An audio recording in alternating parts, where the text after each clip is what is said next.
လုံးမြင်လာပါကျွန်တော်အခုတင်ပြပေးသွားမှာကတော့မြန်မာလူမျိုးတွေတက်တန်းတူလာကြတယ်ဆိုတဲ့အယူဆတစ်ခုအကြောင်းပဲဖြစ်ပါတယ်မြန်မာလူမျိုးတွေတက်တန်းတူလာတယ်ဆိုတဲ့အယူဆတစ်ခုကလူထုအတွင်းမှာယုံကြည်မှုတစ်ခုအနေနဲ့တည်ရှိလျက်ရှိပါတယ်အစိုးရကထုတ်ပြန်တဲ့စာရင်းတွေအရမြန်မာလူမျိုးတစ်ယောက်ရဲ့တက်တန်းက60မှ80သာရှိပါတယ်ဒါကိုကြည့်ပြီးတော့မြန်မာလူမျိုးတွေဘာကြောင့်တက်တန်းတူလာလဲဆိုတဲ့အကြောင်းကိုအောက်ပါအချက်တွေနဲ့ထုံနှုတ်ရှင်းပြပေးသွားမှာဖြစ်ပါတယ်ချို့မြန်မာလူမျိုးတွေကအသားဆိုရင်လက်လက်ဆက်ဆက်ငါးဆိုလဲလက်လက်ဆက်ဆက်ပေါ့နော်အသီးအနှံဆိုလဲဆေးမဆိုးမြုပ်တီဆွနွေးမုံစတာတွေကိုကိုယ်တိုင်ပြုလုပ်ပြီးစားတောက်ကြပါတယ်ဒါပေမဲ့ယောဂဖြစ်ရှင်လာရင်ဖြစ်သွားကြတာပဲအချိန်တိုင်းတားမရဘူးအဲ့ဒါကတော့မှားနေပါတယ်တစ်ဆက်တည်းပြောရရင်ဘေကစမှားလဲဆိုတာဆိုတော့အစားအသောက်အမှုချင်းကနေစပြီးမှားနေတာဖြစ်ပါတယ်မြမယူရာဟင်းလျာတွေကအဓိကအားဖြင့်အငံအဆက်အစိမ့်ကိုဦးစားပေးထားကြပါတယ်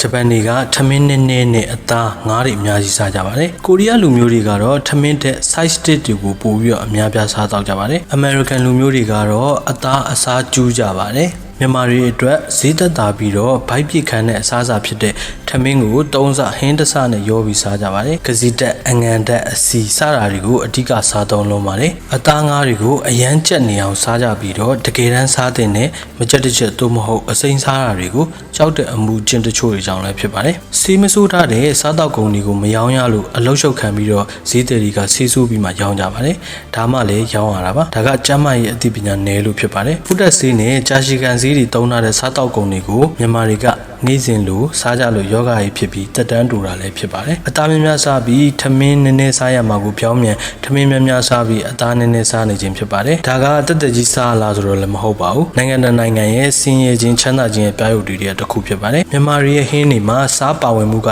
WHO ကသတ်မှတ်ထားတာတဲ့2ဆ3ဆပိုများနေပြီးတော့သွေးတိုးယောဂအများဆုံးဖြစ်စေတဲ့အကြောင်းရင်းတစ်ခုလည်းဖြစ်ပါတယ်ငပိငံပြာရည်တို့မှာ monosodium glutamate ပါဝင်မှုများတာကြောင့်မလို့ကြောက်ကက်နဲ့နှလုံးတွေကိုထိခိုက်စေပါတယ်အမြန်အစားအစာတွေနဲ့ coffee ခောက်ဆွဲဘီယာအကျော်စတဲ့အစားအစာတွေမှာ trans fat တွေပြည့်နေတာကြောင့်မလို့သွေးကြောပိတ်ဆို့မှုကိုလည်းဖြစ်စေပါတယ်ဖက်ရည်ဆိုင်ပြော coffee mix အချူရည်စတာတွေမှာတခြားပါဝင်မှုမြင့်မားတာကြောင့်မလို့စီးကျူယောဂဖြစ်ပွားနှုန်းကိုလည်းမြင့်တက်စေပါတယ်မြန်မာတွေရဲ့အစားအစာတွေမှာဟင်းသီးဟင်းရွက်အသီးနှံအမြင့်တက်ပါဝင်မှုနေတာကြောင့်မလို့ဥမာကြီးကင်ဆာအစာရင်ကင်ဆာတွေလည်းဖြစ်လွယ်ပါတယ်အဆက်ကအရသာမဟုတ်ပဲနာကျင်မှုဆိုတာကိုကပါအနှံ့မှာတော်တော်များများသိရှိကြပါတယ်မြန်မာတွေကတော့အဆက်ပါတဲ့ဟင်းရတွေကိုပို့ပြီးတောင်းတကြပါတယ်မြန်မာတွေရဲ့စားသောက်မှုဒလေကအရသာရှိပေမဲ့ကျန်းမာရေးညီညွတ်မှုနည်းပါးလာပါတယ်ဒါကြောင့်မြန်မာနိုင်ငံမှာအစားအသောက်နဲ့ပတ်သက်ပြီးတော့အသိပညာဘုဟုတုတတွေပေးဖို့လိုအပ်နေပါတယ်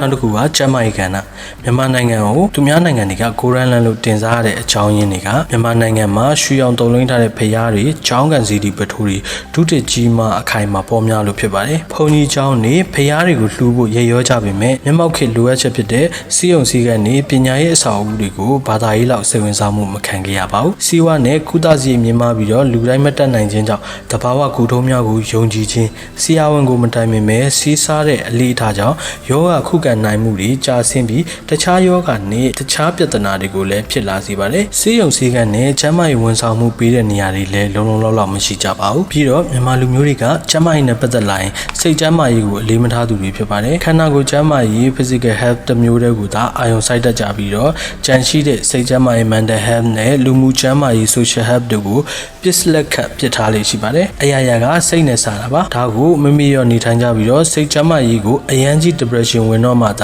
ာကုသနေကြတာကလွဲမှားတဲ့လှုပ်ဆောင်ချက်ဖြစ်ပါတယ်။ကျန်းမာရေးဆိုတာခန္ဓာကိုယ်သာမကစိတ်နဲ့လူမှုကျန်းမာရေးတို့လည်းပါဝင်နေပါတယ်။လူမှုကျန်းမာရေး social health ဆိုတာကျန်းမာရေးရဲ့အရေးကြီးတဲ့ကဏ္ဍတစ်ခုဖြစ်ပြီးတော့လူတစ်ယောက်ရဲ့အရေးအသွေးနဲ့တက်တန်းများကိုများစွာလွှမ်းမိုးထားပါတယ်။မြန်မာနိုင်ငံမှာတည်ဆုံမှုအများဆုံးရဲ့68%ကမကူးစက်နိုင်တဲ့ယောဂများ MCDS ကြောင့်ဖြစ်ပါတယ်။ထို့အပြင် TB ယောဂ HIV ငှက်ဖျားယောဂနဲ့တခြားကဲ့သို့သောကူးစက်ယောဂများနဲ့သွေးတူစီးကျူအဝလွန်ခြင်းစတဲ့ကျန်းမာရေးဆိုင်ရာပြဿနာများကိုများစွာကြုံတွေ့နေရပါတယ်။ငှက်ဖျားယောဂနဲ့ TB ယောဂတို့က2020ကနေ2022ခုနှစ်အတွင်း9ဆမြင့်တက်လာပြီးတော့ HIV က10% တိုးတက်လာကြောင်း WHO ရဲ့အချက်အများရသိရှိရပါတယ်။လက်ရှိမှာတော့မသိတာပေမဲ့ HIV ကူးစက်ခံရသူတွေအလွန်များပြားနေကြောင်းသက်ဆိုင်ရာ society မှာပုံကိုယ်တချို့တင်ပြချက်များကိုလည်းတွေ့ရှိနေရပါတယ်။နောက်ဆုံးအချက်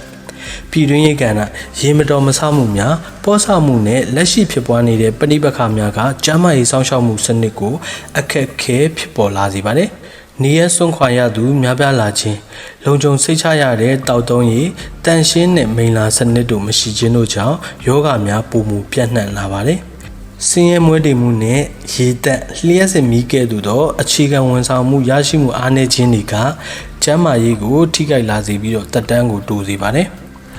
တခြားနိုင်ငံသားတွေနဲ့မတူဘဲနဲ့ငငယ်တွေကခန္ဓာကိုယ်အတုံးများသဖြင့်အသက်အရွယ်ရလာတဲ့အခါမှာပင်ပန်းခဲ့သမျှဒဏ်တွေကိုခံရပါတော့တယ်။လေထုညဉ့်ဉန်းမှုရေထုညဉ့်ဉန်းမှုနဲ့အတန်ညဉ့်ဉန်းမှုစတာတွေကိုဘဝတစ်လျှောက်လုံးမတိမတာပဲခံစားနေကြရခြင်းတွေလည်းပါပါတယ်။ငွေနှဲပါမှုကြောင့်ဘဝဖိအားများအိမ်တော်ကြီးအလုတ်ကင်စတာတွေကြောင့်စိတ်ပီစီမှုတွေမြင့်တက်လာကြပါတယ်။စိတ်ပီစီမှုကိုစနစ်တကျတက်တာပေးနိုင်မဲ့စနစ်မရှိခြင်းကျန်းမာရေးဝန်ဆောင်မှုအပေါ်အသုံးစရိတ်မစုနိုင်ခြင်းအာဟာရညဉ့်ညာမှုနည်းခြင်းစားများများစားခြင်းအဆီနဲ့ပိုးတက်စီပါတဲ့အစားအစာတွေကိုမတိမတာနေ့စဉ်စားသုံးခြင်းတွေကြောင့်ယောဂကိုအချိန်မီမသိရှိခြင်းကုသနိုင်စဉ်လွတ်သွားတာမျိုးတွေဖြစ်ပြီးတော့ဒါတွေကပဲမြန်မာလူမျိုးတွေရဲ့တက်တမ်းမတိုင်ခင်စောစောတည်ဆုံးရခြင်းအကြောင်းရင်းတွေဖြစ်ပါတယ်။ကျန်တဲ့နောက်တဲ့အကြောင်းအရာကတော့မြန်မာလူမျိုးတွေစောစောတည်ဆုံးရတဲ့အကြောင်းအရာတွေကတစ်ခုဖြစ်ပေမဲ့ပြောလို့မရတဲ့အခြေအနေဖြစ်တဲ့အတွက်အားလုံးကိုနှုတ်ဆက်လိုက်ပါတယ်။